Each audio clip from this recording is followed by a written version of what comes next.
문이 열리고 짙은 화장에 파격적인 드레스를 입은 여자가 제 옆자리에 앉는 순간 제 심장은 그대로 멎어버리는 줄 알았습니다. 그녀가 제 팔뚝에 풍만한 가슴을 밀착시키며 오늘 오빠가 내 행운남인가 보네. 우리 제대로 화끈하게 놀아봐요라고 속삭였거든요. 평소라면 설레었겠지만 저는 공포에 질려 숨도 제대로 쉬지 못했습니다. 그녀의 손등에 선명하게 박힌 독특한 흉터, 그리고 그 나직한 목소리. 바로 낮마다 저를 잡아먹을 듯 몰아세우던 우리 회사의 악마 상사, 최서윤 본부장이 확실했으니까요. 회사에선 단추 하나까지 꼼꼼히 채운 정장 차림으로 독서를 퍼붓던 그녀가 밤엔 왜 이런 비밀스러운 곳에서 접대부가 되어 제 품에 안겨 있는 걸까요? 이 기막힌 이중생활의 전말을 말씀드리기 전에 영상 오른쪽 아래 구독과 좋아요, 알림 설정 한 번씩만 꼭 부탁드립니다. 여러분의 댓글은 저에게 큰 힘이 됩니다. 모두 무료이니 지금 바로 눌러주세요. 제 이름은 한진우, 40 초반의 평범한 투자 상담사입니다. 남들은 여의도 빌딩 숲에서 수억 원을 굴리는 멋진 커리어맨으로 보겠지만 제 실상은 매일 아침 사직서를 가슴에 품고 출근하는 하루살이 인생입니다.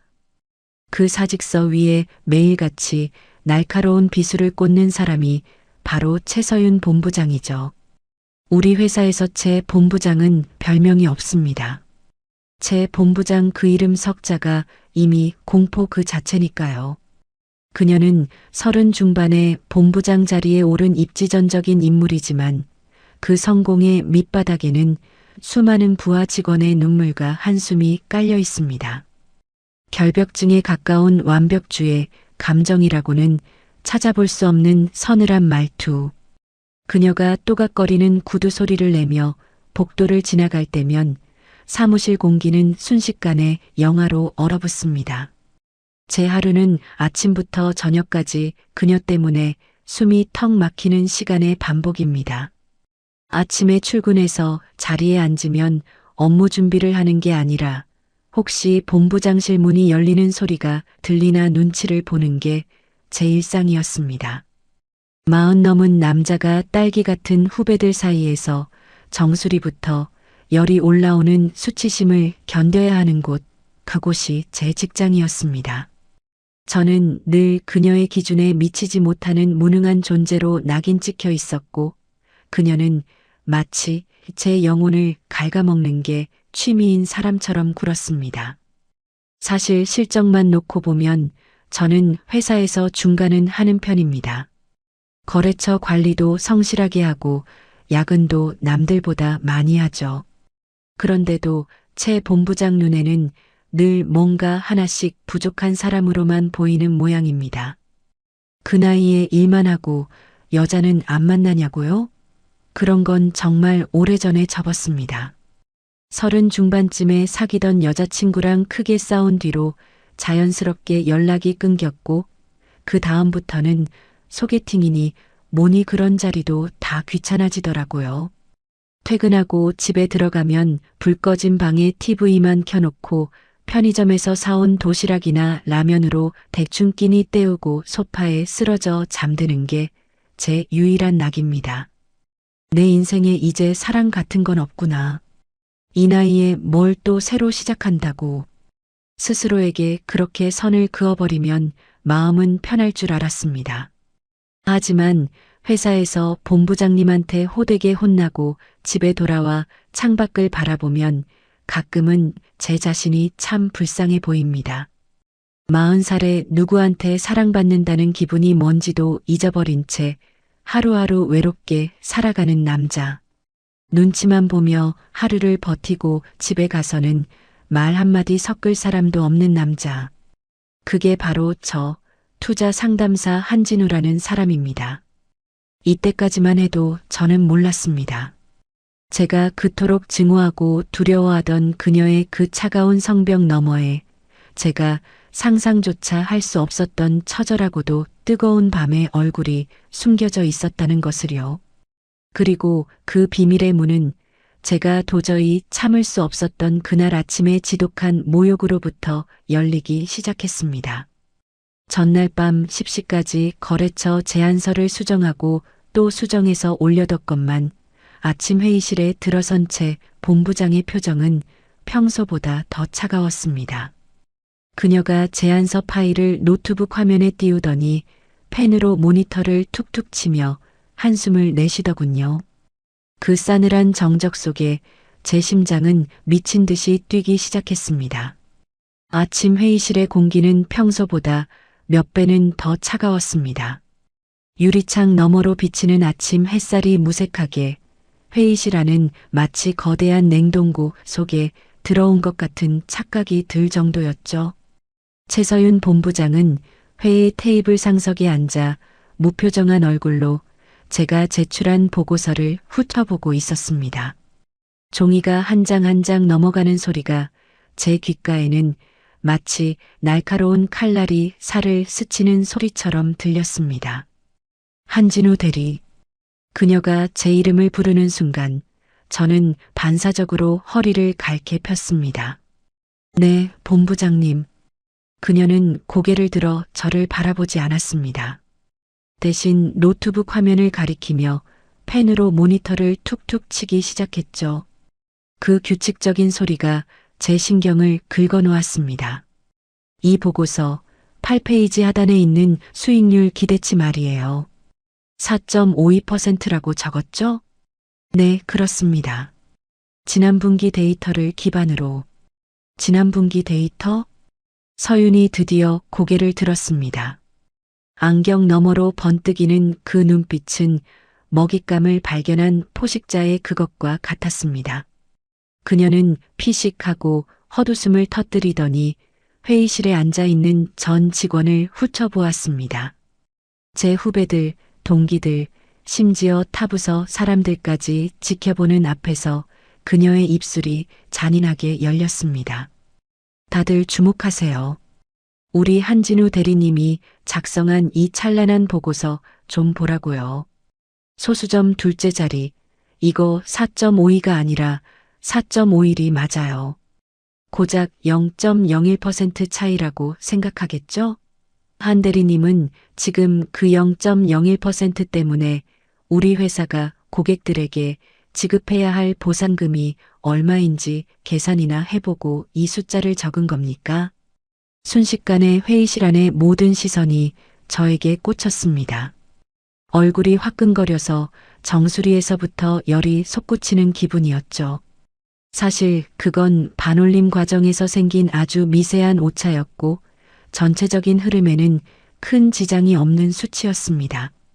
하지만 그녀에게 그런 상식적인 변명은 통하지 않았습니다. 한 대리 나이가 40이면 이제 이런 기본은 눈 감고도 해야 하는 거 아니에요? 아니, 일을 못하면 눈치라도 있어야지. 매일 야근한다고 생색은 다 내면서 결과물이 이 모양이면 이건 무능한 게 아니라 태만한 겁니다. 회사 돈 축내면서 자리만 차지하고 앉아있는 식충이나 다름없다고요. 그녀의 목소리는 높지 않았지만 회의실 구석구석까지 명확하게 박혔습니다. 식충이라는 단어가 제 가슴 등뼈를 타고 내려가 심장에 비수처럼 꽂혔습니다. 제 밑에 후배들이 안쓰러운 눈으로 저를 힐끗거리는 게 느껴졌습니다. 차라리 바닥이 꺼져서 그대로 사라져버리고 싶었습니다. 죄송합니다. 즉시 수정해서 다시 보고하겠습니다. 수정? 한 대리가 수정한 걸 내가 또 검토해야 합니까? 내 시간이 한 대리 오답 노치 체크해 주라고 있는 시간인 줄 알아요? 이 정도 지능이면 투자 상담사가 아니라 길거리에서 전단지나 돌리는 게 본인한테도 회사한테도 이득일 것 같은데 본인은 어떻게 생각해요? 그녀는 제가 대답할 틈도 주지 않고 서류 뭉치를 제 가슴팍을 향해 툭 던졌습니다. 바닥으로 흩어지는 종이들을 보며 저는 모욕감에 주먹을 꽉 쥐었습니다.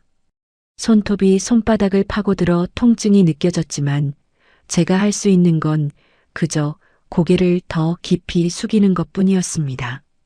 나가지 말고 거기 서서 다 주워요. 하나라도 빠뜨리지 말고. 저는 전 직원이 보는 앞에서 무릎을 굽히고 바닥에 흩어진 종이들을 한 장 한 장 줍기 시작했습니다. 본부장의 구두굽이 제 손가락 근처까지 다가왔을 때 저는 숨이 멎는 것 같았습니다. 그때였습니다. 종이를 줍느라 그녀의 발치에 가까이 다가갔을 때 그녀가 책상을 짚고 있는 손등이 제 눈에 들어왔습니다. 희고 고운 손등 위 엄지와 검이 만나는 지점에 선명하게 자리 잡은 그 독특한 흉터. 마치 작고 검은 나비가 앉아 있는 듯한 그 흉터가 유독 그날따라 제 시야에 박혀 떠나질 않았습니다. 그녀의 날카로운 독설은 계속해서 제 정수리 위로 쏟아졌지만 제 머릿속은 온통 그 기묘한 흉터의 잔상으로 가득 찼습니다. 지옥 같은 회의가 끝나고 자리로 돌아온 저는 펜조차 잡을 수 없을 정도로 손이 떨렸습니다. 벼랑 끝으로 등 떠밀린 기분, 당장이라도 옥상으로 뛰어 올라가고 싶은 충동을 간신히 억누르고 있을 때였습니다. 점심시간, 평소 저를 형처럼 따르던 동기 민철이가 제 어깨를 툭 치며 다가왔습니다. 야, 진우야. 오늘 진짜 너무하더라. 쟤 마녀 그 여자 진짜 사람 아니야. 오늘 저녁에 술 한잔 하자. 내가 기가 막힌데 알거든. 너 거기 가면 스트레스 확 풀릴 거다. 민철이의 그 제안이 제 인생을 송두리째 바꿔놓을 거대한 폭풍의 시작이 될 줄은 꿈에도 몰랐습니다. 민철이의 입에서 나올 그 비밀스러운 이야기가 제가 방금 전까지 바닥을 기며 쳐다봤던 그 흉터와 연결될 줄은 더더욱 상상조차 못했죠. 퇴근길 지하철 창문에 비친 제 얼굴은 이미 썩은 동태눈깔이나 다름없었습니다. 제 본부장에게 받은 그 모욕적인 언사들이 귓가에 윙윙 맴돌아서 당장이라도 소리를 지르고 싶은 심정이었죠. 40 넘은 남자가 사람들 앞에서 무릎을 꿇고 서류를 줍던 그 비참한 광경이 머릿속에서 떠나질 않았습니다. 그때 휴대폰이 울렸습니다. 고향 친구 민철이었죠. 야, 한진우. 너 얼굴 보니까 또 쟤 마녀한테 털렸냐? 임마, 죽상 쓰지 말고 빨리 나와. 내가 기가 막힌 곳 알아냈으니까. 평소라면 피곤하다며 거절했겠지만 그날은 정말 혼자 있으면 무슨 일이라도 낼 것 같아 민철이를 만났습니다. 강남의 화려한 불빛을 뒤로하고 찾아간 곳은 강북 변두리의 어느 허름한 선술집이었죠. 소주 몇 잔이 들어가자 민철이 녀석이 눈을 반짝이며 목소리를 낮췄습니다. 야, 진우야. 너 스트레스 한 방에 날릴 데가 있다니까? 내가 지난주에 우연히 강북 저 끝자락에 있는 작은 바를 하나 갔거든. 근데 거기 진짜 전설적인 여자가 하나 있더라고. 저는 그냥 건성으로 대답하며 잔을 비웠습니다. 임마, 이 나이에 무슨 여자 타령이야. 그냥 술이나 마셔. 아니, 들어봐. 여기가 좀 묘해. 이름도 간판도 제대로 없는 곳인데 예약 없이는 들어가지도 못해. 거기 서윤이라는 예명을 쓰는 여자가 있거든. 나이는 우리랑 비슷한 것 같은데 와. 분위기가 진짜 압권이야. 낮에는 엄청난 엘리트인데 밤에만 취미로 나온다는 소문도 있고. 서윤이라는 이름이 나오자 저도 모르게 가슴이 철렁했습니다. 하지만 흔한 이름이니까요. 우리 본부장 이름도 서윤이지만 설마 그 어른 마녀가 그런 곳에 있을 리가 없지 않습니까? 저는 쓴 소주를 삼키며 헛웃음을 쳤습니다. 너 영화를 너무 많이 봤다. 본부장 같은 애들이 밤에 술을 따른다고? 말이 되는 소리를 해라. 아니, 진짜라니까? 근데 더 대박인 건 뭔지 알아? 그 여자 손등에 말이야. 아주 독특한 흉터가 하나 있어. 검은 나비가 앉은 것 같은 기묘한 모양인데 그게 묘하게 사람 눈길을 끌거든. 한번 보면 절대 못 잊을 그런 흉터 말이야. 그 순간 제 손에 들려있던 술잔이 덜덜 떨리기 시작했습니다. 오늘 아침 본부장의 발치에서 서류를 주울 때 제 눈앞에 선명하게 박혔던 그 손등의 흉터. 엄지와 검지 사이에 자리 잡았던 그 기묘한 검은 나비 모양의 자국. 민철이의 묘사는 제가 본 것과 소름 끼칠 정도로 일치했습니다. 흉터? 그 흉터가 정확히 어떤 모양인데? 제 다급한 목소리에 민철이가 의아한 듯 쳐다보더니 손으로 모양을 그려 보였습니다. 있잖아. 약간 타원형인데 끝이 갈라진. 딱 나비 날개 같은 모양이야. 그 여자가 술을 따라줄 때 그 흉터가 딱 보이는데 그게 그렇게 섹시할 수가 없다니까? 머릿속이 하얗게 번졌습니다. 세상에 그런 특이한 흉터를 가진 사람이 둘이나 있을까요? 그것도 이름까지 똑같은 서윤이라는 여자가. 민철이는 신이 나서 계속 떠들어댔습니다. 야, 그 여자 보려고 강남 회장님들도 줄을 선다더라. 낮에는 아주 차갑고 고고한 척하는 전문직이라는데 밤에 술자리에서는 오빠, 오빠 하면서 얼마나 녹여내는지. 너도 한번 가볼래? 내가 거기 사장이랑 좀 아는데. 민철이의 목소리가 점점 멀어지는 것 같았습니다. 제 머릿속에는 오직 한 가지 생각뿐이었습니다. 설마 진짜 제 본부장인가? 그 악마 같은 여자가 밤마다 강북 구석에서 남자들 비위를 맞추고 있다고? 의구심은 꼬리에 꼬리를 물고 커져만 갔습니다. 만약 진짜라면 이건 저에게 찾아온 인생 최고의 기회일지도 몰랐습니다. 매일 저를 벼랑 끝으로 몰아넣던 그 여자의 치명적인 약점을 잡을 수 있는 기회 말이죠. 하지만 한편으로는 두려웠습니다. 만약 진짜 그녀라면 저는 감당할 수 없는 진실의 문을 열게 되는 것이니까요. 민철아, 거기 주소. 주소 좀 찍어봐. 오, 한진우? 웬일이냐? 너도 드디어 관심이 생겨? 민철이가 낄낄거리며 휴대폰으로 주소를 보내줬습니다. 강북 변두리, 이름조차 생소한 어느 골목길 끝자락. 저는 그 주소를 뚫어지게 쳐다보며 남은 소주를 병째로 들이켰습니다. 심장이 미친 듯이 요동치기 시작했습니다. 확인해야 했습니다. 내 눈으로 직접 보기 전까지는 이 지옥 같은 의구심에서 벗어날 수 없을 것 같았죠. 만약 그 여자가 진짜 최서윤 본부장이라면 그동안 제가 당했던 그 모든 수모를 되돌려줄 수 있을지도 모른다는 묘한 정복감까지 피어올랐습니다. 저는 비틀거리는 몸을 이끌고 술집을 나섰습니다. 밤 공기가 차가웠지만 제 가슴속은 알 수 없는 뜨거움으로 타오르고 있었죠. 기다려요, 본부장님. 당신이 숨기고 있는 그 나비의 정체가 뭔지 제가 직접 확인하러 갈 테니까. 저는 택시를 잡기 위해 대로변으로 나갔습니다. 목적지는 민철이가 말해준 그 비밀스러운 바. 제 인생을 통째로 뒤흔들 그 위험한 확인 작업이 이제 막 시작되려 하고 있었습니다. 민철이가 소주병을 기울이며 묘사한 그 손등의 흉터 이야기는 제 머릿속을 날카로운 송곳으로 헤집어 놓는 것 같았습니다.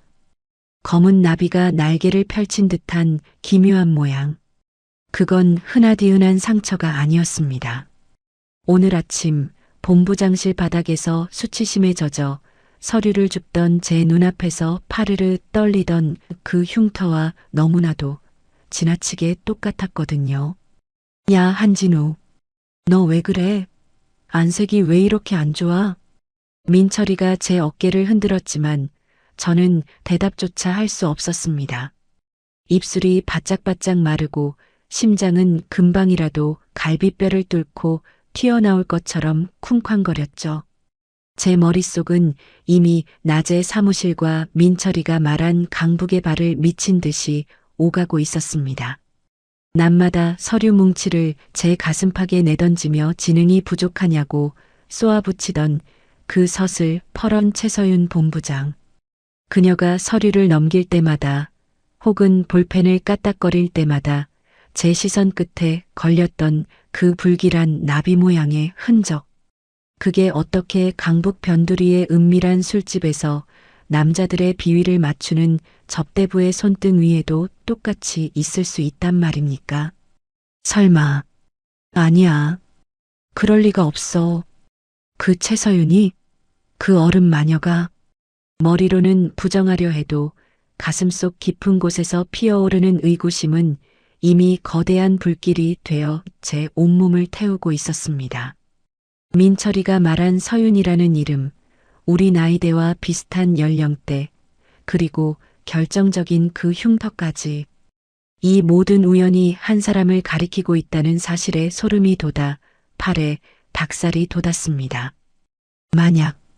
만약 정말로 그녀라면 매일같이 부하 직원들을 벌레 보듯 무시하며 고고한 척하던 그 여자가 밤마다 화장을 짙게 하고 이름 모를 사내들에게 웃음을 팔고 있다면 그 상상만으로도 묘한 전율이 일었습니다.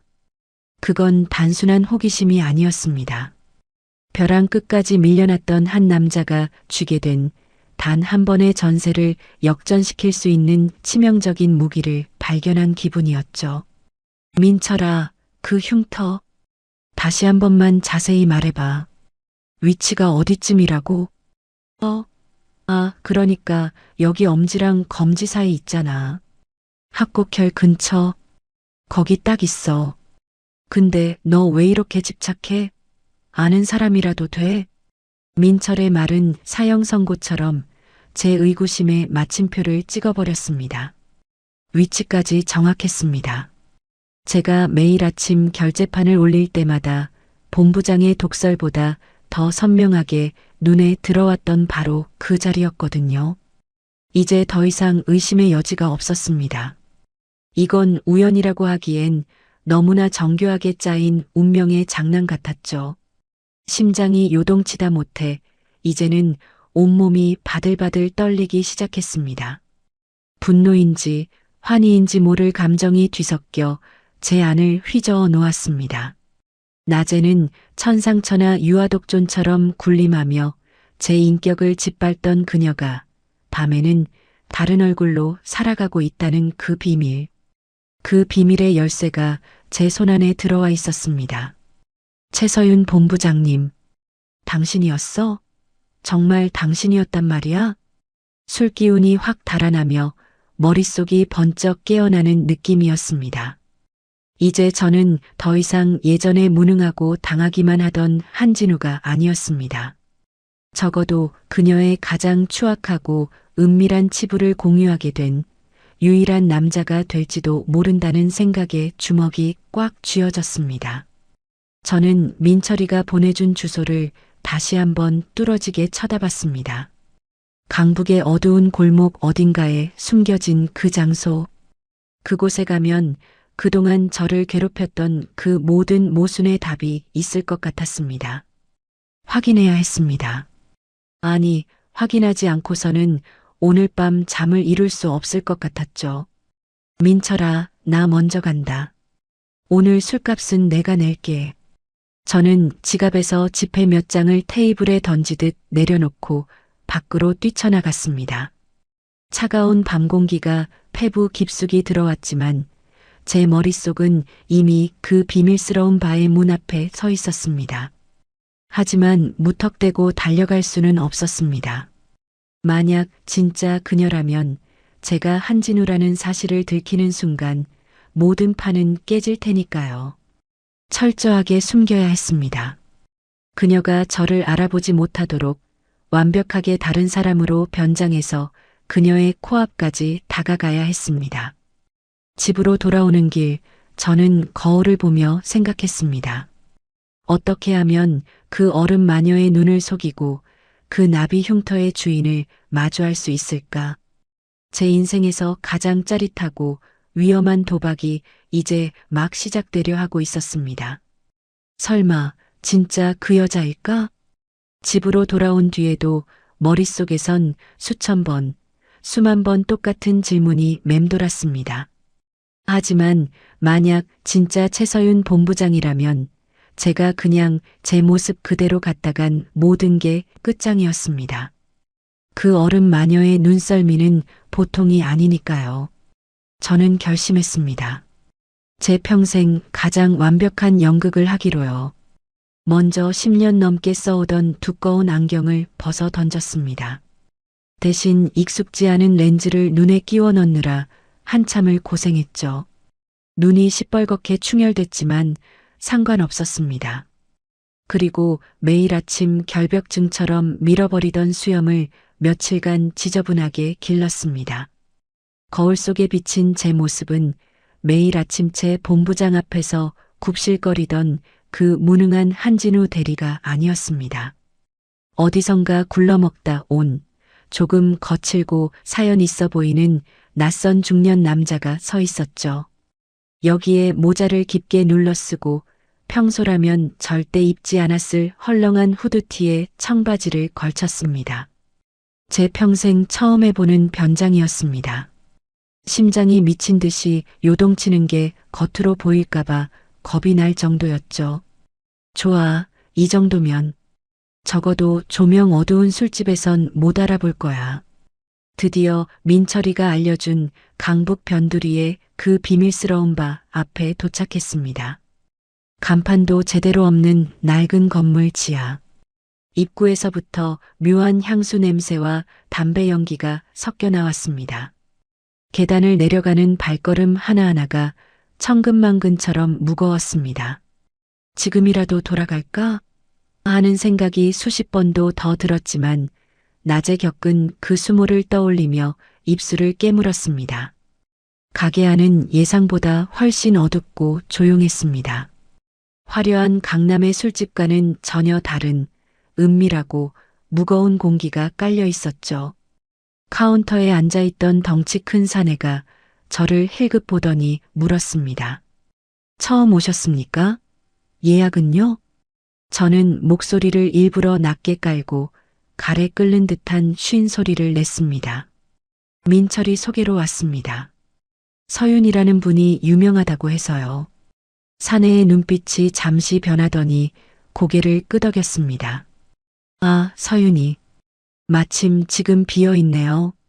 구석진 룸으로 가 계세요. 금방 들여보내겠습니다.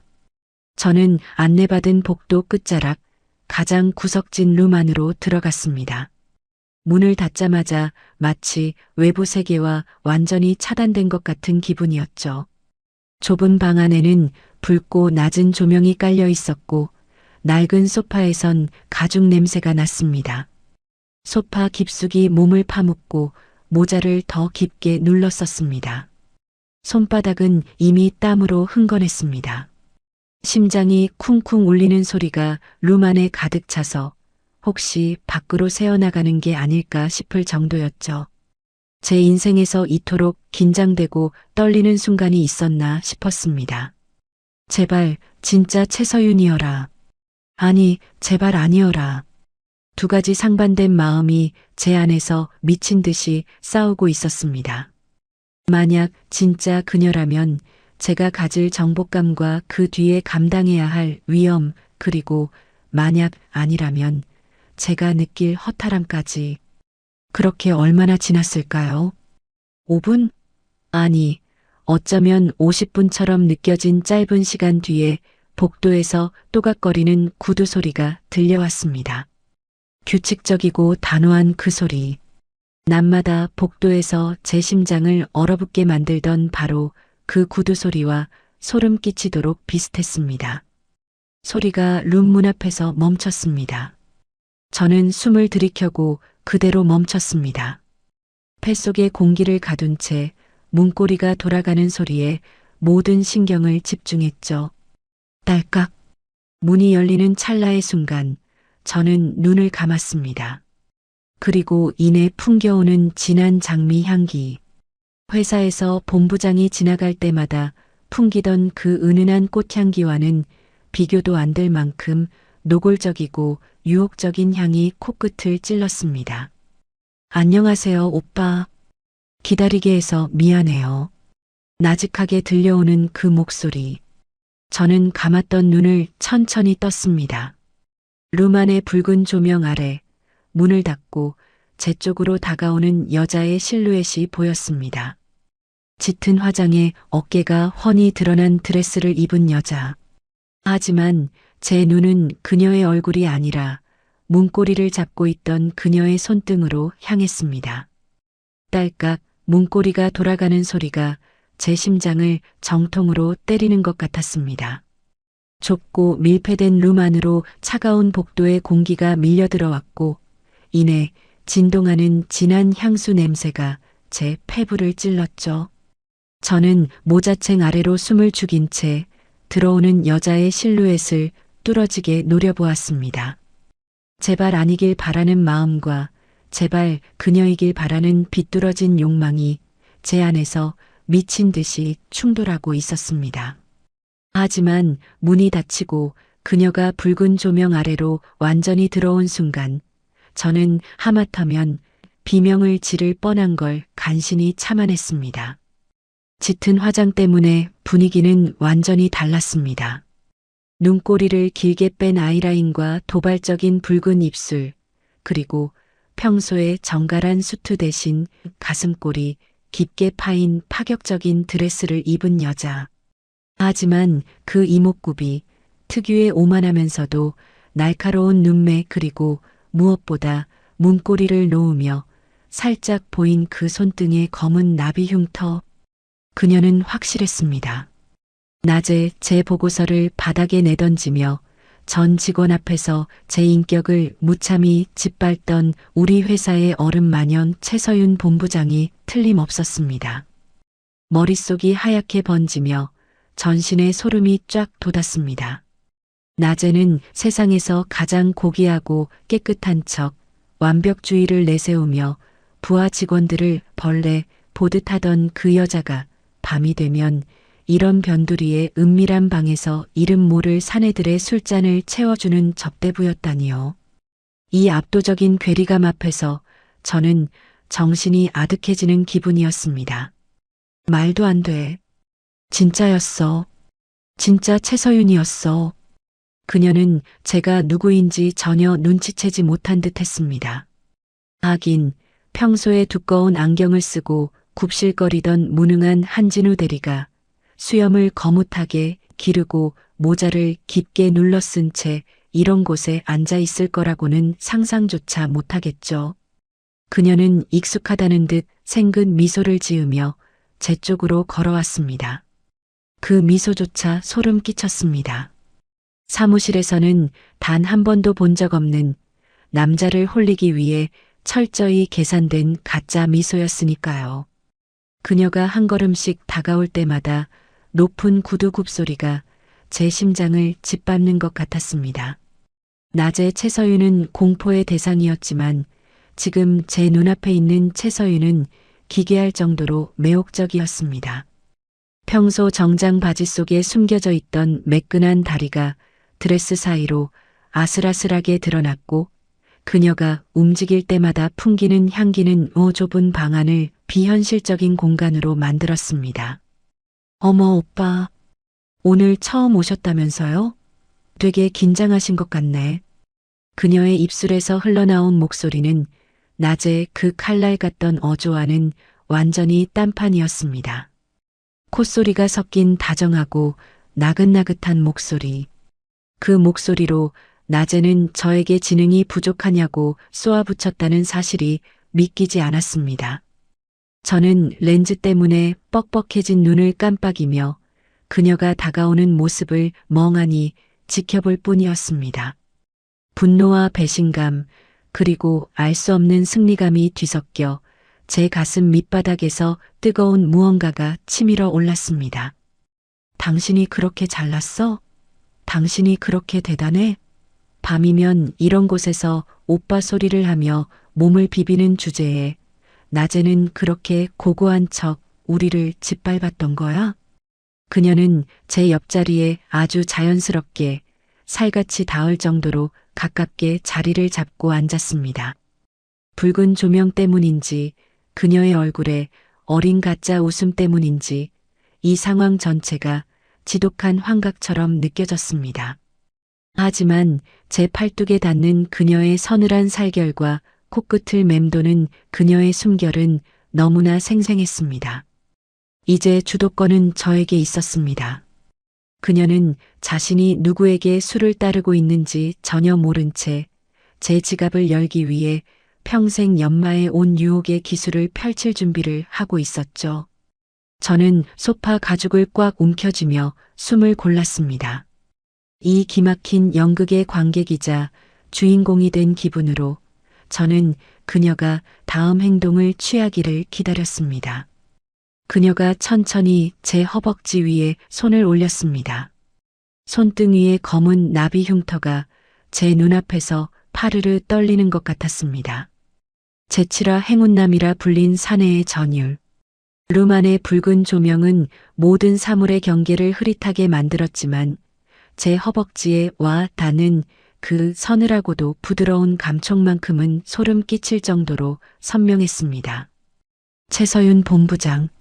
아니, 지금 제 옆에서 나른한 눈빛을 흘리고 있는 이 여자는 낮에 제가 알던 그 사람이 맞나 싶을 정도로 완벽하게 타락해 있었습니다. 그녀는 제가 누구인지, 자신이 지금 누구의 다리를 쓸어내리고 있는지 꿈에도 모르는 눈치였죠. 오늘 오빠가 내 행운남인가 보네. 우리 한번 제대로 화끈하게 놀아봐요. 그녀의 입술이 제 귓가에 바짝 다가와 숨결을 불어넣었습니다. 낮에는 그 입술로 독사 같은 말들을 쏟아내며 제 가슴에 대못을 박더니 밤이 되니 이렇게 달콤하고 끈적한 유혹의 말을 내뱉다니요. 오빠라는 단어가 그녀의 혀끝에서 굴러나올 때마다 제 등줄기에는 짜릿한 전율과 함께 형언할 수 없는 분노가 동시에 치밀어 올랐습니다. 서윤은 능숙했습니다. 마치 수천 번은 해본 짓이라는 듯 그녀의 손길은 거침없이 제 허벅지 안쪽을 타고 올라왔습니다. 얇은 청바지 천 너머로 전해지는 그녀의 체온이 제 이성을 마비시키려 들었죠. 저는 모자챙을 더 깊게 눌러쓰고 턱에 힘을 주었습니다. 지금 제 정체가 들통나면 이 기막힌 반전의 드라마는 여기서 끝입니다. 저는 최대한 목소리를 변조하며 거칠게 내뱉었습니다. 행운남이라. 그런 소리 자주 하나 봐? 제 쉰 목소리에 서윤은 오히려 재미있다는 듯 까르르 웃음을 터뜨렸습니다. 그 웃음소리조차 사무실에서 서류를 집어 던지며 비웃던 그 서늘한 소리와는 결이 달랐습니다. 그녀는 제 어깨에 머리를 살짝 기대며 은근슬쩍 몸을 밀착해 왔습니다. 에이, 아무한테나 그러나. 오늘 오빠 분위기가 너무 좋아서 그렇죠. 뭔가 사연 있어 보이기도 하고 되게 강해 보여서 내 스타일이거든. 거짓말. 전부 새빨간 거짓말이었습니다. 그녀는 지금 제 지갑을 열기 위해 혹은 이 밤의 무료함을 달래기 위해 철저하게 계산된 연기를 하고 있는 것이었습니다. 하지만 역설적이게도 그 가짜 연기에 제 심장은 미친 듯이 요동쳤습니다. 낮에는 감히 쳐다보지도 못했던 고고한 상사가 밤에는 제 품에 안겨 애교를 떨며 유혹하고 있다는 이 압도적인 정복감. 그것은 마약처럼 제 뇌를 자극했습니다. 서윤의 손등에 새겨진 그 검은 나비 흉터가 제 무릎 위에서 춤을 추듯 움직였습니다. 술잔을 채우기 위해 그녀가 몸을 숙일 때마다 깊게 파인 드레스 사이로 아찔한 곡선이 드러났고 룸 안에 가득 찬 진한 향수 냄새는 제 판단력을 흐리게 만들었습니다. 그녀는 양주병을 따서 제 잔을 채우더니 본인의 잔을 들고 제 잔에 가볍게 부딪혔습니다. 챙 하는 맑은 소리가 정적을 깨뜨렸습니다. 자, 우리 행운남 오빠. 통성명은 나중에 하고 일단 한 잔 마셔요. 오늘 밤은 길잖아요. 그녀는 잔을 비우고는 붉은 혀끝으로 제 입술을 살짝 축였습니다. 그 도발적인 몸짓에 저는 숨이 턱 막혔습니다. 사무실에서는 단추 하나 어긋나는 꼴을 못 보던 결벽증 환자가 어떻게 이런 천박하고도 치명적인 기술을 익혔을까요? 저는 그녀가 건네는 독주를 단숨에 들이켰습니다. 목구멍을 타고 내려가는 뜨거운 액체가 제 안에 뒤틀린 욕망을 일깨우는 것 같았습니다. 서윤은 제 반응이 만족스러운지 이번엔 제 와이셔츠 깃을 만지작거리며 얼굴을 더 가까이 밀착했습니다. 그녀의 긴 속눈썹이 보일 정도로 가까운 거리. 평소라면 공포에 질려 뒷걸음질 쳤을 거리였지만 지금 저는 그 거리감을 즐기고 있었습니다. 그녀가 제 귓볼을 살짝 깨물며 속삭였습니다.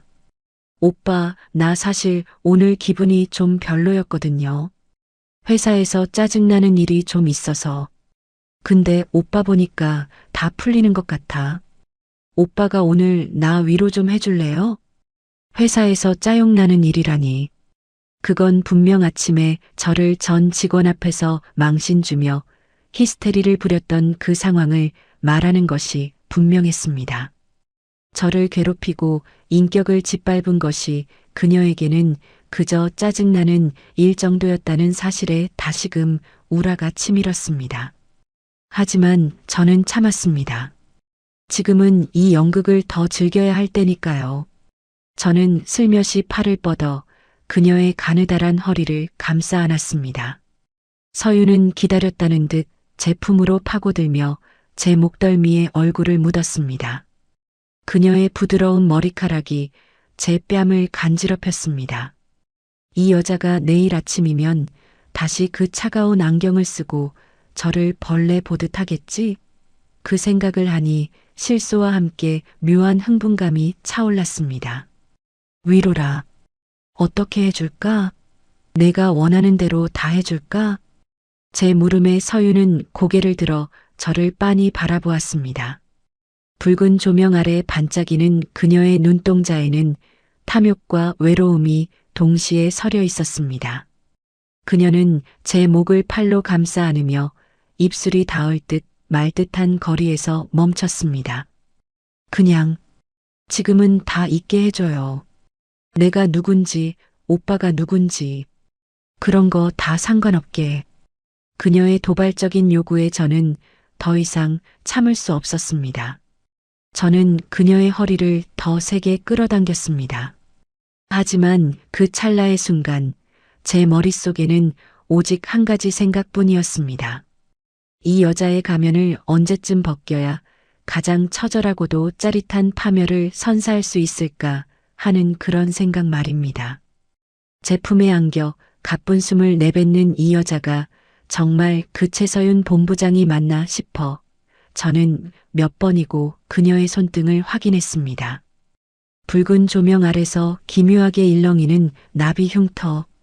그것은 지울 수 없는 낙인이자 이 모든 상황이 꿈이 아님을 증명하는 유일한 실체였습니다. 낮에는 감히 눈도 마주치지 못할 만큼 서슬퍼런 칼날 같던 여자가 밤이 되니 제 손길 하나에 몸을 떨며 응석을 부리는 이 지독한 현실 앞에서 저는 아찔한 현기증을 느꼈습니다. 분노와 복수심으로 시작된 발걸음이었지만 제 안의 감정은 묘하게 비틀리기 시작했습니다. 저를 짓밟던 상사를 발 아래 둔 것 같은 정복감은 마약처럼 제 이성을 마비시켰죠. 하지만 그 쾌감의 밑바닥에는 알 수 없는 소름과 혼란이 공존했습니다. 당신은 도대체 어떤 인간이야? 무엇이 당신을 이 차가운 사무실과 이 끈적한 룸 사이로 내몬 거지? 저는 그날 이후 마치 홀린 사람처럼 매일 밤 그곳을 찾았습니다. 회사에서는 여전히 그녀의 독설에 시달리며 죄송합니다를 연발하는 무능한 대리였지만 퇴근 후 변장을 마친 저는 그녀가 가장 기다리는 행운남으로 변신했습니다. 거액의 지명료를 지불하며 매일 밤 그녀를 독점했습니다. 제 통장 잔고가 바닥을 드러내고 있었지만 상관없었습니다. 이 위험한 유의가 주는 짜릿함에 비하면 돈 따위는 아무것도 아니었으니까요. 룸 안에서 서윤은 갈수록 저에게 속내를 드러내기 시작했습니다. 그녀는 술 기운을 빌려 가끔 알 수 없는 말들을 내뱉었습니다. 오빠, 사람들은 참 웃기지? 겉으로는 다들 깨끗한 척, 고귀한 척 하면서 속은 다 썩어 문드러져 있거든. 나도 그래. 나도 내가 가끔 징그러워. 그녀가 자조 섞인 웃음을 터뜨리며 제 어깨에 얼굴을 묻을 때 저는 그녀의 떨림을 느낄 수 있었습니다. 완벽주의자, 냉혈한 얼음마녀. 세상을 향해 세워둔 그 견고한 성벽 안에서 그녀는 사실 누구보다 치열하게 무너지고 있었던 걸까요? 아니면 이것조차 저를 더 깊이 빠뜨리기 위한 그녀의 치밀한 연기일까요? 저는 그녀의 이중생활 뒤에 숨겨진 진실을 파헤치기로 마음먹었습니다. 단순히 그녀의 치부를 잡고 협박하겠다는 수준을 넘어선 일종의 지독한 탐구욕이었습니다. 그녀가 왜 강남의 고액 연봉자 자리를 유지하면서도 굳이 이 멀고도 지저분한 강북 변두리까지 내려와 접대부 생활을 하는지 그 이유를 알아내야만 이 지옥 같은 갈증이 해소될 것 같았습니다. 낮에는 그녀의 책상 위에 놓인 사소한 서류 하나하나를 관찰했고 밤에는 그녀가 내뱉는 사소한 단어 하나하나를 주워 담았습니다. 그녀의 이중생활은 생각보다 더 정교하고 위태로웠습니다. 룸 밖에서 들리는 발소리 하나에도 몸을 움츠리면서도 술잔을 들면 다시 눈빛이 변하는 그녀를 보며 저는 묘한 동질감마저 느꼈습니다. 저 역시 낮과 밤의 얼굴이 완전히 다른 가면을 쓴 괴물이 되어가고 있었으니까요. 서윤아, 넌 왜 이 일을 해? 돈 때문은 아닌 것 같은데. 제 질문에 서윤은 잠시 손을 멈추고 저를 빤히 바라보았습니다. 짙은 화장 뒤에 숨겨진 그녀의 생눈이 순간적으로 흔들리는 것을 저는 놓치지 않았습니다. 그녀는 대답 대신 제 잔에 술을 가득 따르며 차갑게 미소 지었습니다. 오빠, 여기선 질문 안 하는 게 규칙인 거 몰라? 그냥 오늘 밤을 즐겨. 내일이 오면 우린 다시 남남이잖아. 그녀의 단호한 태도에 저는 입을 다물었지만 오기가 생겼습니다. 그녀가 숨기고 싶어 할수록 제 갈증은 더 커져만 갔죠. 저는 그녀의 가방, 그녀의 휴대폰, 그녀가 잠시 자리를 비울 때마다 남겨진 흔적들을 뒤쫓기 시작했습니다. 그리고 마침내 그녀가 이 지옥 같은 이중생활을 멈출 수 없었던 결정적인 단서를 발견하게 되었습니다. 그것은 단순한 일탈이나 돈 때문이 아니었습니다. 그녀의 화려한 커리어와 이 어두운 밤을 잇는 잔인한 고리, 그 실체를 마주한 순간 저는 제가 감당할 수 없는 거대한 음모의 소용돌이 앞에 서 있다는 것을 깨달았습니다. 서윤이 잠시 전화를 받으러 나간 사이 소파 위에 아무렇게나 던져진 그녀의 핸드백 틈새로 낡은 수첩 하나가 삐져나와 있었습니다. 평소에 그녀라면 상상도 못할 부주의였지만 연일 계속되는 제 지명과 독한 술기운이 그녀의 빈틈없는 방어벽을 허물어뜨린 모양이었죠. 저는 침을 꿀꺽 삼키며 그 수첩을 꺼내 들었습니다. 떨리는 손으로 첫 장을 넘긴 순간 제 눈앞에 펼쳐진 것은 화려한 본부장의 삶과는 전혀 어울리지 않는 처참한 기록들이었습니다. 수첩의 첫 장부터 마지막 장까지 빼곡하게 적힌 것은 숫자들이었습니다. 하지만 그것은 회사의 투자 수익률이나 실적 지표가 아니었습니다.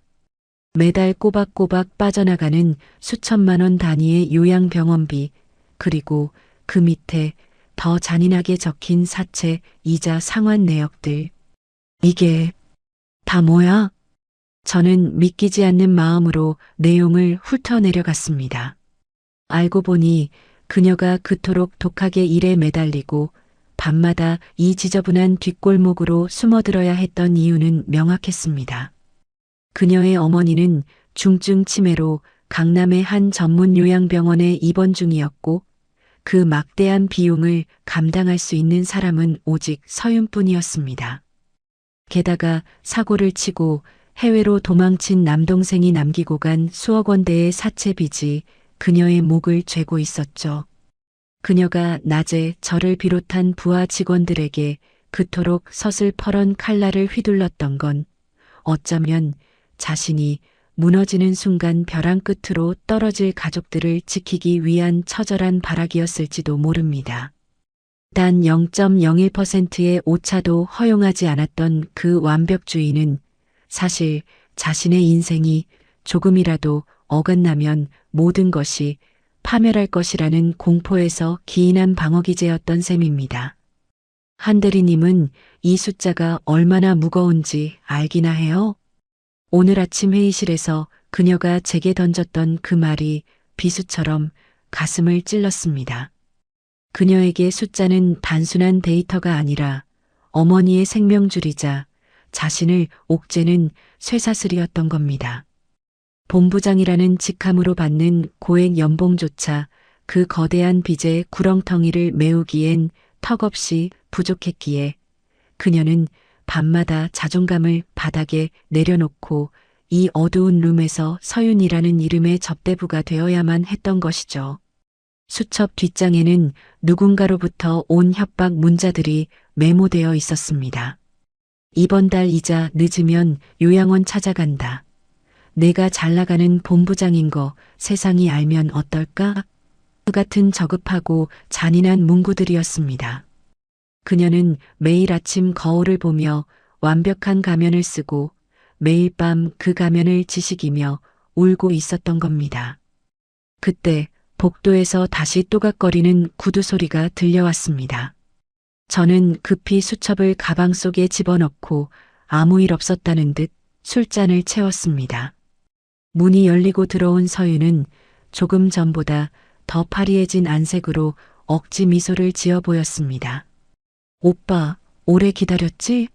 미안해, 급한 연락이 와서. 그녀는 제 옆에 앉으며 자연스럽게 제 팔에 몸을 기댔습니다.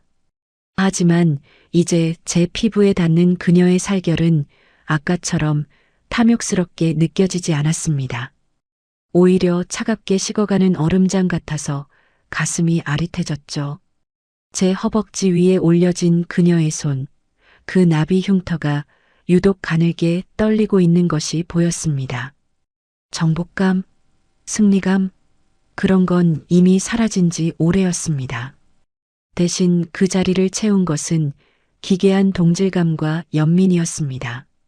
40살에 혼자 편의점 도시락을 먹으며 죽어가는 나무처럼 살던 저나 화려한 성체 안에서 빚더미를 짊어진 채 영혼을 팔고 있는 그녀나 결국 이 지옥 같은 세상에 내던져진 가련한 인간일 뿐이라는 사실이 제 가슴을 먹먹하게 만들었습니다. 저는 말없이 그녀의 떨리는 손을 제 손으로 덮었습니다. 서윤은 조금 놀란 듯 저를 쳐다봤지만 이내 안도한 듯 제 어깨에 깊이 고개를 묻었습니다. 그녀의 가느다란 어깨가 미세하게 들썩이는 게 느껴졌습니다. 울고 있는 걸까요? 아니면 그저 지쳐서 잠시 쉬고 있는 걸까요? 저는 그녀의 머리카락을 조심스럽게 쓸어 넘기며 다짐했습니다. 이 여자의 가면을 벗겨서 파멸시키는 것이 아니라 이 지옥 같은 이중생활에서 그녀를 꺼내줄 방법을 찾아야겠다고요. 하지만 그것은 제가 감당하기엔 너무나 무겁고 위험한 결심이었습니다. 서윤아, 힘들면 좀 쉬어도 돼. 제 나지막한 위로에 서윤이 고개를 들어 저를 바라보았습니다. 짙은 화장으로 가려진 그녀의 눈동자에 처음으로 진실된 의문이 서렸습니다. 그리고 그 찰나의 순간 룸 밖에서 거친 고함과 함께 문이 거칠게 열렸습니다. 룸 안의 붉은 조명이 그녀의 파리한 안색을 기묘하게 비추고 있었습니다. 제품에 기댄 서윤의 가느다란 어깨가 미세하게 떨릴 때마다 제가 그동안 그녀에게 가졌던 서슬 퍼런 적개심은 모래성처럼 허무하게 무너져 내렸습니다. 낮마다 회의실 테이블을 내리치며 제 인격을 짓밟던 그 독한 눈빛, 한치의 오차도 용납하지 않던 그 서늘한 목소리. 그 모든 것이 사실은 무너져가는 자신의 삶을 지탱하기 위해 둘러친 처절한 가시, 울타리였다는 사실이 제 가슴을 먹먹하게 만들었습니다. 살기 위해서 그랬던 거였어. 자기가 먼저 짓밟지 않으면, 자기가 먼저 독해지지 않으면 당장이라도 무너질 것 같으니까. 그녀는 권력의 정점에서 남들을 내려다보는 포식자가 아니었습니다. 오히려 벼랑 끝에 매달린 채 자신을 떨어뜨리려는 세상의 손길을 거칠게 뿌리치고 있는 가련한 생존자에 가까웠죠. 치매에 걸린 어머니를 요양병원에 지키기 위해, 그리고 제멋대로 인생을 망치고 떠난 남동생의 빚더미를 감당하기 위해 그녀는 매일 아침 거울 앞에서 죽으림을 다해 어른 마녀의 가면을 썼을 겁니다. 낮에는 완벽한 본부장이 되어야만 그 고액 연봉을 유지할 수 있었고, 밤에는 이 은밀한 방에서 자존심을 깎아먹으며 돈을 벌어야만 숨을 쉴 수 있었던 여자. 그녀가 저를 향해 퍼부었던 그 모진 독설들은 어쩌면 자기 자신에게 하는 채찍질이었을지도 모른다는 생각이 들었습니다. 정신 똑바로 안 차려요? 라는 말은 저에게 하는 소리인 동시에 나약해지려는 자신에게 던지는 비명이었을 겁니다. 제 안에서는 형언할 수 없는 묘한 감정들이 소용돌이쳤습니다. 나를 괴롭히던 상사의 치부를 잡았다는 승리감은 이미 자취를 감췄습니다. 대신 그 자리에는 40살 넘게 외롭게 버텨온 한 남자로서 역시나 외롭게 세상을 버텨내고 있는 한 여자에 대한 지독한 연민과 동질감이 자리 잡았습니다. 우리는 서로 다른 곳에 서 있는 것 같았지만 결국 이 잔인한 도시라는 정글 속에서 상처 입고 헐떡이는 같은 종족이었던 셈입니다. 오빠 왜 그렇게 나를 빤히 봐요? 내 얼굴에 뭐 묻었어? 서윤이 고개를 들어 제 눈을 맞췄습니다. 짙은 인조 속눈썹 아래로 비치는 그녀의 진짜 눈동자는 텅 빈 것처럼 공허했습니다. 저는 대답 대신 그녀의 손을 꼭 쥐었습니다. 손등의 나비 흉터가 제 손바닥 안에서 파르르 떨렸습니다. 이 흉터가 생기던 날 그녀는 또 얼마나 혼자 울었을까요? 그냥 당신이 참 힘들게 살고 있다는 생각이 들어서 제 목소리가 평소보다 낮고 무겁게 흘러나갔습니다. 서윤은 잠시 멍한 표정을 짓더니 이내 비릿한 웃음을 지으며 제 가슴을 밀어냈습니다. 힘들긴. 나 강남 본부장이야. 돈 잘 벌고 잘 나가고 남들 부러움 한 몸에 받는데 뭐가 힘들어? 오빠도 참 싱거운 소리를 하네. 그녀는 다시 방어벽을 쳤습니다. 자신의 약점을 들키지 않으려는 본능적인 거부감이었죠. 하지만 저는 이제 그녀의 성벽 안쪽을 봐버렸습니다. 그 화려한 성벽 안은 이미 불타버린 폐허라는 것을요. 그녀는 술병을 들어 제 잔에 넘칠 듯 술을 따랐습니다. 손끝이 미세하게 떨리는 것을 감추려는 듯 거칠게 술잔을 내려놓았죠. 자, 마셔요. 이런 데 와서 무슨 청승이야. 오늘 밤은 그냥 취하는 게 답이지. 그녀는 독주를 한 번에 들이키고는 괴로운 듯 미간을 찌푸렸습니다. 그 순간 제 마음속에서는 무언가 뜨거운 것이 울컥 치밀어 올랐습니다. 이 여자를 여기서 꺼내주고 싶다는 생각, 이 지긋지긋한 이중생활의 사슬을 끊어주고 싶다는 무모한 욕망이 제 이성을 지배하기 시작했습니다. 하지만 제가 할 수 있는 게 무엇일까요? 저 역시 매달 카드값과 월세에 시달리는 평범한 직장인일 뿐인데 말입니다. 그때였습니다. 룸 밖에서 웅성거리는 소리와 함께 험악한 고함이 들려온 것은 최서윤 어디 있어? 당장 안 나와? 서윤의 얼굴이 순식간에 잿빛으로 변했습니다. 그녀는 쥐고 있던 술잔을 떨어뜨렸고 투명한 액체가 카페트 위로 번져나갔습니다. 그녀의 눈에 서린 공포를 보는 순간 저는 직감했습니다. 그녀를 벼랑 끝으로 밀어넣은 그 현실이 이름 안으로 들이닥치고 있다는 것을요. 저는 떨고 있는 그녀의 어깨를 감싸 안았습니다. 낮에는 그녀가 저를 짓밟았을지 몰라도 지금 이 순간만큼은 제가 그녀를 지켜야만 할 것 같았습니다. 룸의 문이 거칠게 발로 차이며 열리는 소리가 정적을 찢었습니다. 사무실의 아침은 여느 때와 다름없이 서늘했습니다. 한진우 대리, 지금 이게 보고서라고 들고 온 거야? 최서윤 본부장의 목소리가 회의실 벽을 타고 날카롭게 내리꽂혔습니다. 그녀의 눈빛은 어젯밤 제품에서 떨던 그 여자의 것이라고는 믿기지 않을 만큼 차갑고 단호했습니다. 저는 고개를 푹 숙인 채 습관처럼 죄송합니다. 본부장님을 내뱉었습니다. 후배들의 안쓰러운 시선이 뒤통수에 박혔지만 제 입가에는 아주 미세한 실소가 스쳤습니다. 지금 저를 몰아세우는 저 서슬 퍼런 도끼가 사실은 무너져가는 삶을 지탱하려는 처절한 비명이라는 걸 이 사무실에서 오직 저만이 알고 있다는 사실이 묘한 해방감을 주었거든요. 저는 그녀의 욕설을 기꺼이 받아내는 샌드백이 되어주기로 했습니다. 제가 여기서 더 무능해 보이고 더 많이 깨질수록 그녀가 짊어진 그 무거운 가면의 무게가 아주 조금이라도 가벼워질 수 있다면 그것으로 좋겠습니다. 하지만 해가 지고 강북의 그 어두운 골목에 조명이 들어오면 우리의 관계는 마법처럼 뒤바뀌었습니다.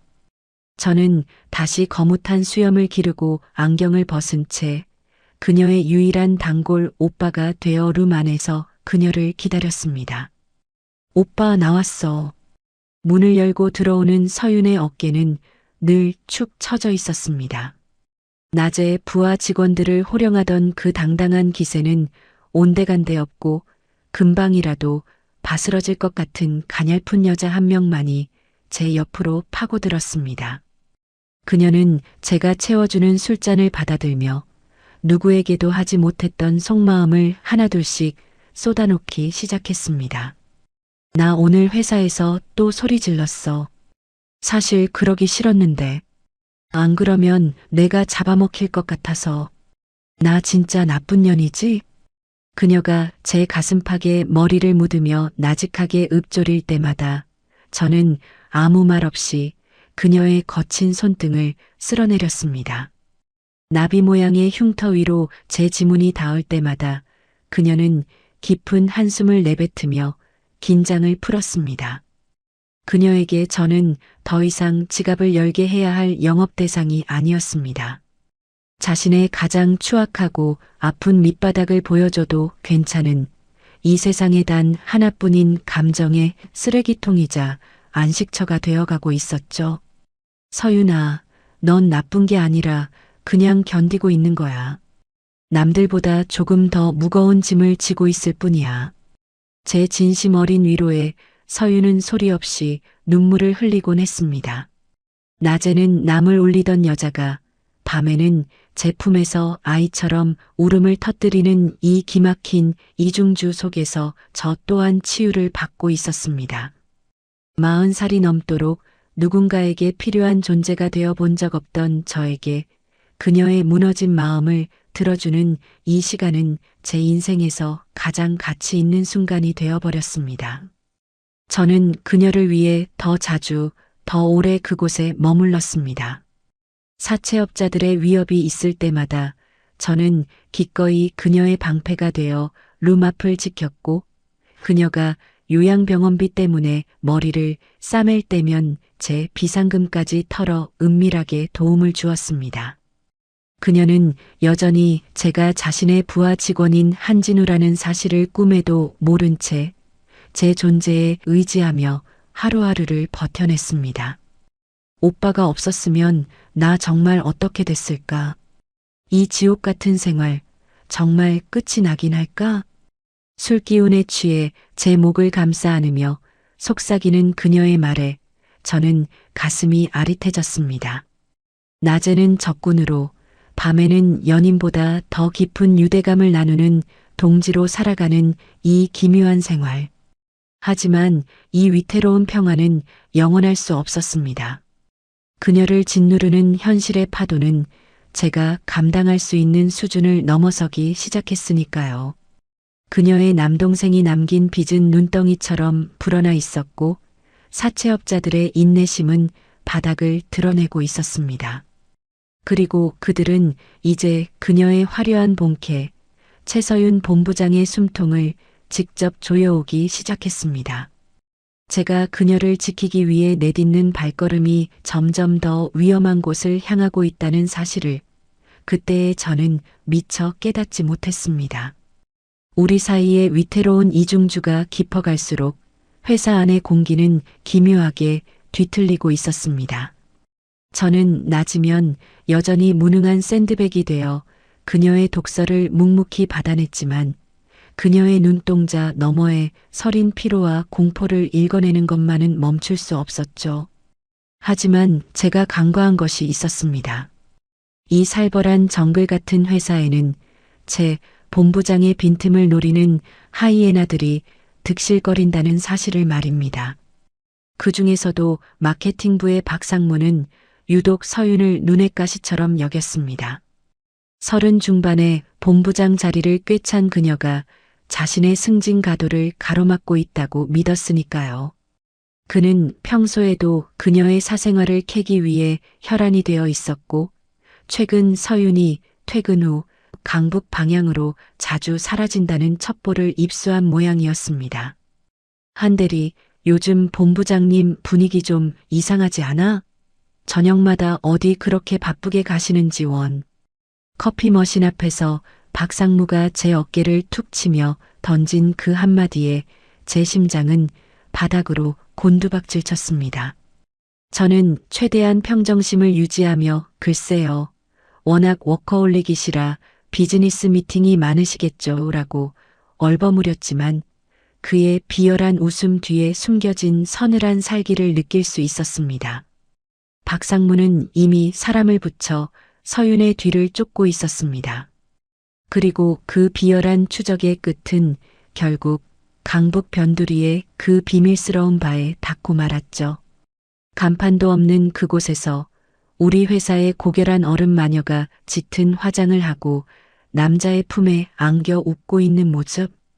박상무에게 그것은 그녀를 단숨에 파멸시키고 그 자리를 찬탈할 수 있는 최고의 핵폭탄이나 다름없었습니다. 어느 날 밤 평소처럼 변장을 하고 바의 룸에서 서윤을 기다리던 제 눈에 룸 문틈 사이로 번쩍이는 미세한 빛이 포착되었습니다. 처음에는 조명의 반사인 줄 알았지만 그것은 분명 카메라 렌즈가 내뿜는 불길한 광채였습니다. 누군가 의도적으로 이 은밀한 순간을 기록하고 있었던 겁니다. 누구지? 사채업자들인가? 아니면 머릿속이 복잡하게 꼬여갈 때쯤 서윤이 룸으로 들어왔습니다.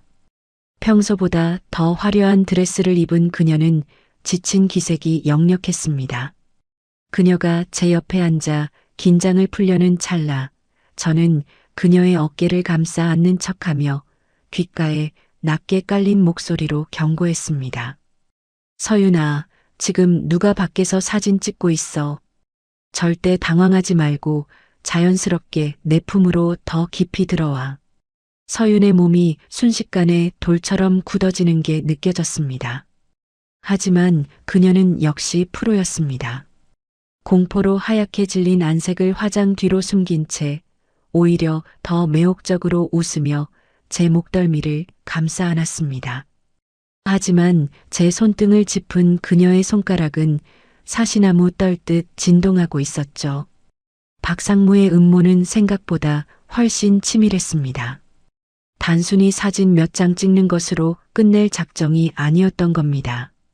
그는 내일 아침 전 직원이 출근하는 시간에 맞춰 사내 게시판과 그룹사 전체 메일에 이 사진들을 뿌릴 계획을 세우고 있었습니다. 우리 회사의 얼굴, 제 본부장의 추악한 밤이라는 자극적인 제목과 함께 말이죠. 만약 그 사진이 공개된다면 서윤은 끝장입니다. 어머니의 병원비도, 남동생의 빚도, 그리고 그녀가 그토록 처절하게 지켜온 삶의 모든 명분도 한순간에 물거품이 될 게 뻔했습니다. 그녀는 제 품에 얼굴을 묻은 채 신음하듯 내뱉었습니다. 오빠, 나 어떡해? 이제 정말 끝인가 봐. 여기까지가 내 한계였나 봐. 그녀의 눈물이 제 셔츠 적시는 게 느껴졌습니다. 낮에는 저를 그토록 괴롭히던 상사였지만 지금 제 품에서 무너져 내리는 이 여자를 절대로 이대로 두게 할 순 없었습니다. 저는 그녀의 나비 흉터가 있는 손을 꽉 쥐었습니다. 걱정하지 마. 내가 어떻게든 막을 테니까. 당신 인생 그렇게 쉽게 무너지게 안 둬. 저는 룸 밖으로 조용히 빠져나와 어둠 속에 숨어 있는 카메라의 주인을 쫓기 시작했습니다. 박상무가 고용한 그 그림자를 잡아내지 못하면 내일 아침 서윤의 세계는 지옥으로 변할 것이었습니다. 시계침이 자정을 향해 달려가고 있었고 서윤의 운명을 건 저의 필사적인 추격전이 강북의 어두운 골목길에서 시작되었습니다. 카메라 렌즈의 불길한 광채를 확인한 순간 제 뇌리는 차가운 얼음물을 끼얹은 듯 번뜩였습니다. 박상무 그 비열한 인간이 기어이 선을 넘었구나 싶었죠. 저는 서윤의 떨리는 어깨를 다독이며 최대한 침착하게 룸을 빠져나왔습니다. 모자를 깊게 눌러쓰고 어둠이 짙게 깔린 복도를 지나 골목 끝으로 사라지는 괴한의 뒤를 쫓기 시작했습니다. 강북 변두리의 골목은 미로처럼 얽혀 있었습니다. 낡은 가로등 불빛이 가물거리는 그곳에서 저는 제 인생에서 가장 절박한 추격전을 벌였습니다. 여기서 저 카메라를 놓치면 내일 아침 최서윤이라는 여자의 인생은 산산조각이 날 것입니다. 그녀가 그토록 지키려 했던 어머니의 병원비도 가시 돋친 말들로 간신히 세워둔 자존심도 전부 진흙탕 속에 처박히겠죠. 거기서 당장 멈춰. 제 외침에도 괴한은 뒤도 돌아보지 않고 골목 안쪽으로 숨어들었습니다. 마침내 막다른 길목에서 놈을 붙잡았을 때 어둠 속에서 대기하고 있던 건 한 명이 아니었습니다. 박상무가 고용한 건 단순한 파파라치가 아니라 돈이면 뭐든 하는 뒷골목의 해결사들이었죠. 아저씨, 좋은 말로 할 때 가시지? 이거 돈 냄새가 좀 세게 나는 물건이라서 말이야. 험악하게 생긴 사내 셋이 저를 포위했습니다. 심장이 터질 듯 뛰었지만 저는 주먹을 꽉 쥐었습니다.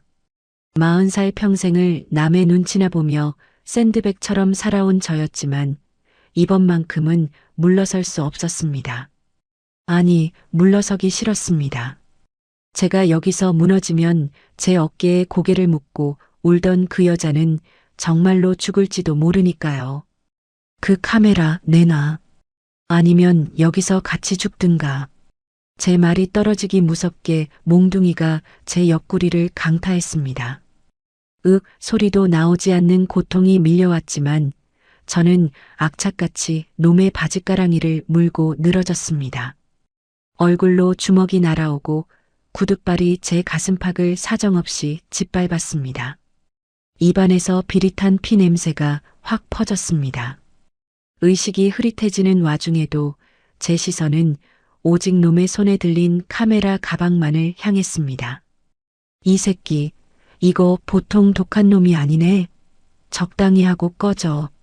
무차별적인 폭행이 계속되었습니다. 옆구리 뼈가 어긋나는 소리가 들리는 것 같았고 시야는 붉은 핏물로 가득 찼습니다. 하지만 저는 필사적으로 괴한의 팔을 낚아채 손목을 꺾었습니다. 놈이 고통에 비명을 지르며 카메라를 떨어뜨린 찰나 저는 제 몸을 던져 그 가방을 품에 안았습니다. 잡았다. 이 자식들아. 메모리 카드를 꺼내 제 옷 안쪽 깊숙한 곳에 숨기는 것까지가 제 마지막 기억이었습니다. 뒤통수에 묵직한 충격이 전해졌고 저는 그대로 차가운 아스팔트 바닥 위로 고꾸라졌습니다. 멀리서 들려오는 사이렌 소리와 누가 쓰러졌어요. 라는 다급한 외침이 아스라하게 들려왔습니다. 정신을 잃어가는 와중에도 제 손은 가슴팍에 품은 메모리 카드를 놓지 않았습니다. 제 커리어? 회사에서의 위치? 그런 건 이제 아무래도 좋았습니다. 내일 아침 그녀가 평소처럼 그 도도한 구두 소리를 내며 출근할 수만 있다면 이깟 몸뚱이 하나 부서지는 건 일도 아니었습니다. 구급차에 들것에 실려가면서도 저는 입가에 희미한 미소를 지었습니다. 행운남으로서 그녀에게 줄 수 있는 마지막 선물이 이것이라 생각하니 차라리 마음이 편안해졌죠. 병원 응급실의 차가운 조명이 제 눈을 찔렀고 저는 깊은 어둠 속으로 가라앉았습니다. 얼마나 시간이 흘렀을까요? 코끝을 찌르는 지독한 소독약 냄새와 함께 눈을 떴을 때 제 시야에 들어온 건 하얀 천장이었습니다. 온몸은 누군가에게 난도질당한 듯 고통스러웠고 팔에는 링거 바늘이 꽂혀 있었습니다. 입술을 달싹이려 했지만 찢어진 상처 때문에 신음소리만 새어나왔죠. 그때 제 침대 곁에서 누군가 흐느끼는 소리가 들렸습니다. 고개를 돌린 곳에는 짙은 화장을 지우지 못한 채 눈물 범벅이 된 얼굴로 저를 내려다보고 있는 서윤이 있었습니다. 그녀의 손등에 있는 나비 흉터가 제 손등 위로 겹쳐졌습니다. 그런데 그녀의 눈빛이 예전과는 달랐습니다. 공포도 유혹도 아닌 무언가 거대한 진실을 마주한 자의 경악과 슬픔이 서려 있었죠. 오빠, 아니, 한진우 대리님, 당신 왜 그랬어? 응급실의 소란스러운 소음이 아득하게 멀어지고 지독한 소독약 냄새가 코끝을 찔렀습니다. 눈을 뜨려 했지만 눈꺼풀은 천근만근이었고 온몸은 거대한 기계에 짓눌린 듯 비명을 지르고 있었습니다. 간신히 눈을 떴을 때 가장 먼저 보인 것은 하얀 천장이 아니라 저를 내려다보고 있는 서윤의 얼굴이었습니다. 하지만 그 얼굴은 제가 알던 본부장의 모습도 바에서 웃음을 팔던 접대부의 모습도 아니었습니다. 화장은 눈물에 얼룩져 엉망이 되었고 초점을 잃은 눈동자는 형언할 수 없는 충격과 수치심으로 사정없이 흔들리고 있었습니다. 그녀의 손에는 제 지갑 속에서 나온 주민등록증과 사원증이 쥐어져 있었죠. 한진우 대리님? 그녀의 입술에서 흘러나온 제 이름 석자는 그 어떤 채찍질보다 아프게 제 가슴을 때렸습니다. 서윤은 마치 뜨거운 불덩이라도 쥔 듯 제 사원증을 바닥에 떨어뜨렸습니다. 그녀는 뒷걸음질 치며 입술을 바르르 떨었습니다. 자신이 밤마다 품에 안겨 온갖 추한 속내를 털어놓고 오빠라고 부르며 매달렸던 남자가 사실은 낮마다 자신이 지능에 문제가 있냐며 짓밟았던 부하 직원이었다는 사실. 그 잔인한 진실 앞에서 그녀의 세계는 통째로 무너져 내리고 있었습니다. 어떻게 이럴 수가 있어? 당신 다 알고 있었지? 내가 밤마다 거기서 무슨 짓을 하는지, 어떤 추한 모습으로 살고 있는지 다 보면서 속으로 얼마나 비웃었어? 서윤은 수치심에 몸을 떨며 오열하기 시작했습니다. 병실 바닥에 주저앉아 얼굴을 감싸 쥐고 우는 그녀의 모습은 더 이상 어른 마녀도 전설적인 접대부도 아닌 그저 상처 입은 작은 짐승 같았습니다. 자신이 지켜온 마지막 자존심마저 가장 무능하다고 생각했던 부하 직원 앞에서 발가벗겨졌다는 그 절망감이 그녀를 집어삼키고 있었습니다. 저는 깨질 것 같은 통증을 참으며 침대 옆으로 손을 뻗었습니다. 링거 바늘이 살을 파고들어 피가 역류했지만 상관없었습니다. 저는 바닥에 주저앉아 우는 그녀의 가느다란 손목을 잡았습니다. 서윤은 소스라치게 놀라며 손을 뿌리치려 했지만 저는 마지막 남은 힘을 다해 그녀의 손을 놓지 않았습니다.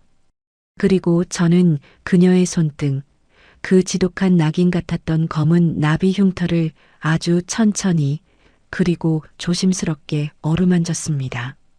비웃은 적 단 한 번도 없습니다. 갈라진 목소리가 제 입술 사이로 새어나왔습니다. 서윤의 울음소리가 잦아들며 저를 쳐다보았습니다. 처음엔 복수하고 싶었습니다. 본부장님이 나한테 했던 그 모진 말들 다 되돌려주고 싶어서 그곳에 갔습니다. 그런데 그곳에서 제가 본 건 괴물이 아니라 저처럼 혼자 외롭게 울고 있는 한 여자였습니다. 저는 그녀의 손등 흉터 위에 제 엄지손가락을 가만히 올렸습니다. 이 흉터가 본부장님한테 어떤 의미인지, 그 숫자들이 얼마나 무거운지 이제 조금은 알 것 같습니다. 본부장님, 아니 서윤 씨, 이제 그만 독해져도 됩니다. 남들을 짓밟지 않아도, 얼음 가면을 쓰지 않아도 괜찮아요. 서윤의 눈에서 새로운 눈물이 왈칵 쏟아졌습니다. 이번에는 수치심이 아닌 평생 처음 받아보는 누군가의 온전한 이해에 대한 서러움이었습니다. 저는 그녀를 향해 희미하게 미소 지었습니다. 이제 본부장님 말고 그냥 서윤 씨로 살게 해줄게요. 제가 그렇게 만들 겁니다. 이 사진들도 박상무의 음모도 다 제가 안고 갈 테니까. 당신은 이제 그 무거운 짐 좀 내려놔요. 제 진심 어린 고백에 서윤은 제 침대 머리맡에 엎드려 아이처럼 서럽게 울음을 터뜨렸습니다. 그동안 그 차가운 성벽 안에서 얼마나 외롭고 무서웠을지 그 울음소리가 모든 것을 말해주고 있었습니다. 저는 그녀의 떨리는 머릿결을 쓰다듬으며 다짐했습니다. 이 여자를 지키기 위해서라면 제 남은 인생 전부를 걸어도 아깝지 않다고요. 하지만 감동적인 재회도 잠시 병실 문 밖에서 저희를 감시하는 듯한 낯선 그림자가 비쳤습니다. 박상무의 음모는 아직 완전히 끝나지 않았고 병원비를 감당하기 위한 사채업자들의 압박 또한 여전히 저희의 숨통을 조여오고 있었죠. 우리의 진짜 싸움은 이제 병실 밖에서 기다리고 있었습니다. 병원 로비를 나서는 바람은 여전히 차가웠지만 제 손을 꽉 잡은 서윤의 온기 덕분에 더 이상 춥게 느껴지지 않았습니다. 며칠 전까지만 해도 상상조차 할 수 없었던 풍경이었죠. 낮에는 저를 짓밟던 상사와 무능한 대리로, 밤에는 접대부와 손님으로 마주하던 기묘하고도 비극적인 연극은 이제 막을 내렸습니다. 우리는 병원 문을 나서며 서로의 얼굴을 마주 보았습니다. 화장기 없는 수척한 얼굴에 서윤이 쑥스러운 듯 고개를 숙였지만 저는 그녀의 그 민낯이 세상에서 가장 아름다워 보였습니다. 우리는 가장 먼저 박상무의 비열한 음모를 뿌리 뽑았습니다. 제가 목숨 걸고 지켜낸 메모리 카드에는 박상무가 사람을 고용해 불법 촬영을 지시한 정황과 가동한 그가 회사 공금을 횡령해온 결정적인 단서들이 함께 들어 있었습니다. 서윤은 본부장의 직위를 이용해 마지막으로 칼을 휘둘렀습니다. 하지만 이번에는 부하 직원을 짓밟기 위함이 아니라 자신과 저를 지키기 위한 정당한 방어였습니다. 박상무는 비참하게 몰락했고 서윤은 당당히 사직서를 제출했습니다.